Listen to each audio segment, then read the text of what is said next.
আসসালামু আলাইকুম। আশা করি সবাই ভালো আছেন। তো আমি বেশ কিছুদিন কয়েক মাস বলতে গেলে বেশি দিন হয়নি। ১ মাস যাবৎ আমি ইউটিউবিংটা বন্ধ রেখেছিলাম।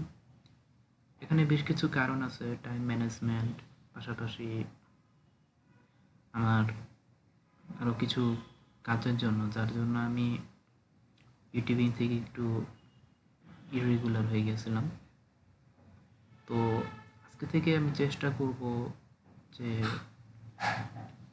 ইউটিউবিংয়ে করার। আচ্ছা, তো এবার আমি আসি আমার মূল আলোচনায়, যেটা হচ্ছে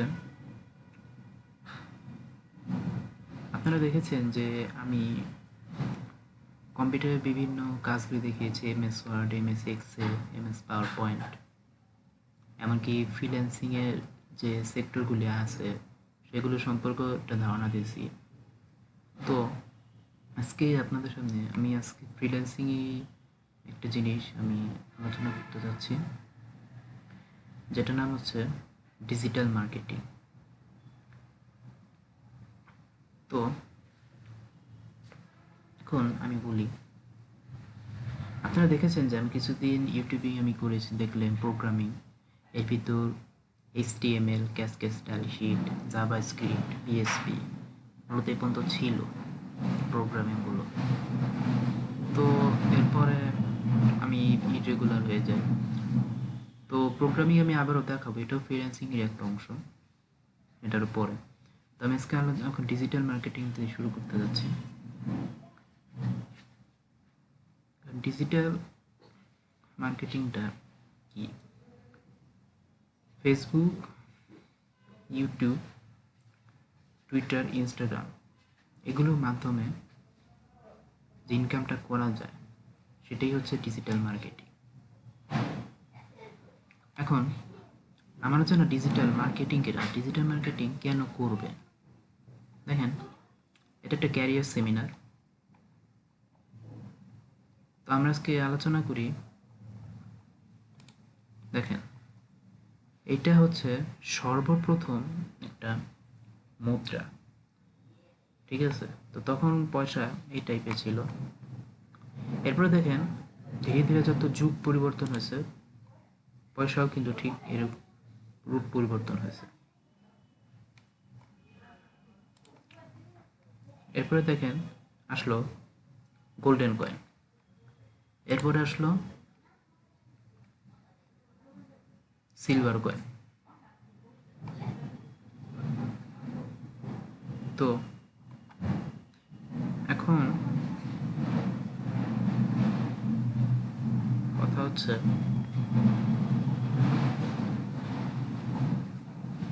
সিলভার কয়েনের পরে কোনটা আসলো? এখন আজকে নতুন একটা আমি মুদ্রার সাথে পরিচিত করতে যাচ্ছি, যেটা অনেকে জানতেও পারে, নাও জানতে পারেন। এটার নাম হচ্ছে বিটকয়েন, ঠিক আছে? তো বিটকয়েনের ভিতরে আছে ইথেরাম, লাইট কয়েন,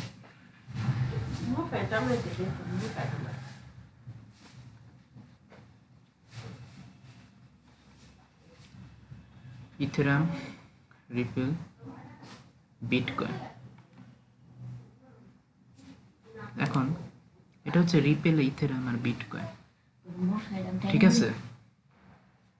তো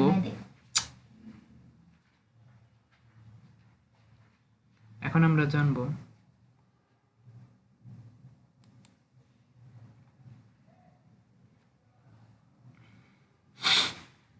কেন কাগজের টাকার অভাব হবে।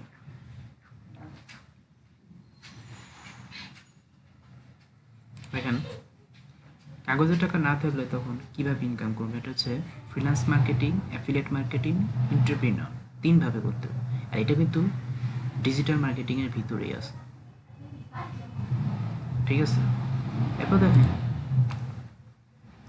পড়াশোনার পর আমরা যা করতে চাই, দেখেন পড়াশোনার পর কিন্তু আমরা সবসময় একটা জবের উপরই কিন্তু আমরা থাকি, কিন্তু জবের যে বিকল্পটা কিছু আছে সেটা আমরা কোনো সময় চিন্তাই করি না।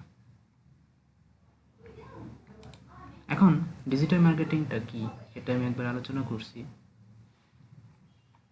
সবচেয়ে বড় কথা কি জানেন, এটা করতে গেলে আপনি স্মার্টফোনের মাধ্যমে এটা সম্ভব। ডিজিটাল বিজনেস, দেখেন ডিজিটাল বিজনেসটা কি? ডিজিটাল বিজনেসটা হলো যে বিজনেসটা আপনি বিভিন্ন অনলাইন প্ল্যাটফর্ম কিংবা অনলাইন ওয়েবসাইটের মাধ্যমে বিজনেসটা করে থাকবেন, সেটাই হচ্ছে ডিজিটাল বিজনেস।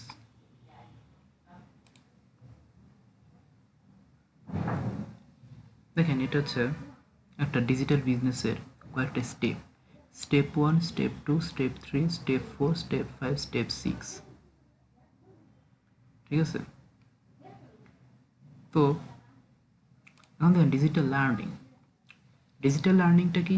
যে লার্নিংটা হচ্ছে যেটা হচ্ছে ডিজিটাল প্রক্রিয়া, যেমন আমরা বর্তমানে জুমটা ইউজ করতেছি। ঠিক আছে? জুম, তারপরে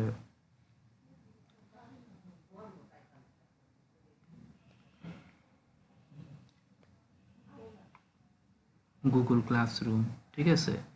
তারপরে আরও বেশ কিছু এরকম আছে যে গুগল ডুও। তো যেগুলি যে ডিজিটাল লার্নিংয়ে এগুলি একটা প্রক্রিয়া। মূলত এখন যে আমরা অনলাইনের মাধ্যমে যে আমরা প্রশ্ন করতেছি, বিভিন্ন অ্যাক্টিভিটিসগুলি আমরা অনলাইনের মাধ্যমে করতেছি, এটাই কিন্তু ডিজিটাল লার্নিংয়ের ভিতর করতেছে।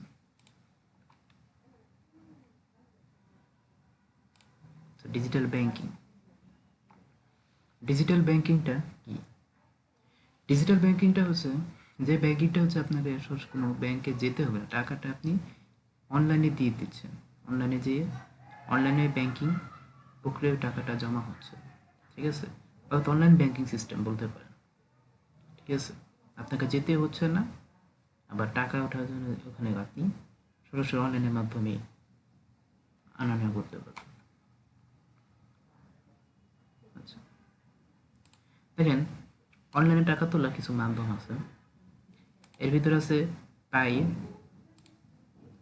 Krill, Neteller, ATP cash, WebMoney, Coinbase, ARTM. এগুলি হচ্ছে মূলত টাকা তোলার মাধ্যম। তো তার ভিতরে বাংলাদেশ সবচেয়ে বেশি চলে পায়োনিয়ার। আর পেপাল এখন বাংলাদেশে আসে নাই, তবে এটা এসে আসার সম্ভাবনা অনেক বেশি। যদি এখন সব দেশে আছে, শুধু বাংলাদেশেই নাই। কিন্তু এখন যার কারণে পেপালটার যেহেতু নেই, সেজন্য পায়োনিয়ারটাই বেশি চলে। আর স্কিল, নেটটেলার, আর হচ্ছে এডিপি ক্যাশ যদি আপনি ফরেক্স ট্রেডিং করে থাকেন সেক্ষেত্রে। মূলত ডিজিটাল মার্কেটিংয়ের জন্য যা যা উপকরণ আমি সে একটা আইডিয়া দিলাম।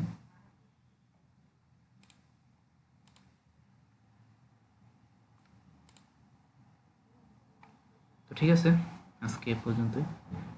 সবাই ভালো থাকবেন।